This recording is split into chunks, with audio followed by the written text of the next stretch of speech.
उत्तर प्रदेश की योगी आदित्यनाथ सरकार ने राज्य के लाखों खेतिहर मजदूरों के लिए बड़ा फैसला लिया है। अब से कृषि से जुड़े किसी भी काम के लिए मजदूरों को एक दिन का कम से कम 252 रुपये और महीने का 6552 रुपये देना ही होगा। सरकार ने खेतिहर मजदूरों के लिए यह कदम उठाया है।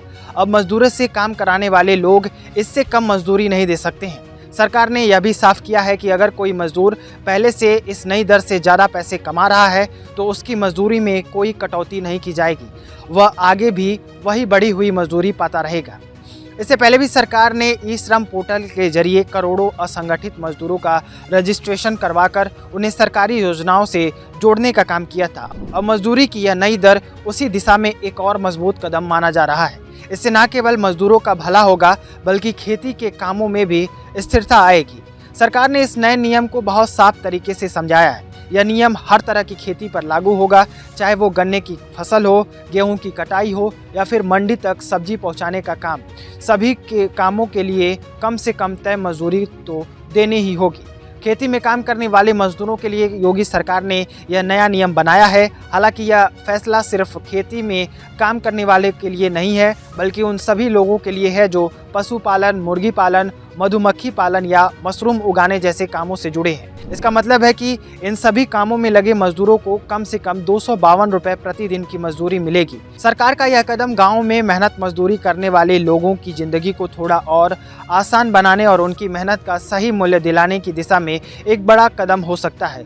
इस फैसले से लाखों परिवारों को फायदा पहुंचने की उम्मीद है, जिससे उनकी रोजमर्रा की ज़रूरतें पूरी करने में मदद मिलेगी और वे बेहतर जिंदगी जी सकेंगे। जब मजदूर को उनकी मेहनत का सही पैसा मिलेगा तो वे और लगन से काम करेंगे, जिससे खेती की पैदावार पर भी अच्छा असर पड़ सकता है। सरकार ने यह भी कहा है कि मजदूरी देने के तरीके में भी अब फ्लेक्सिबिलिटी होगी।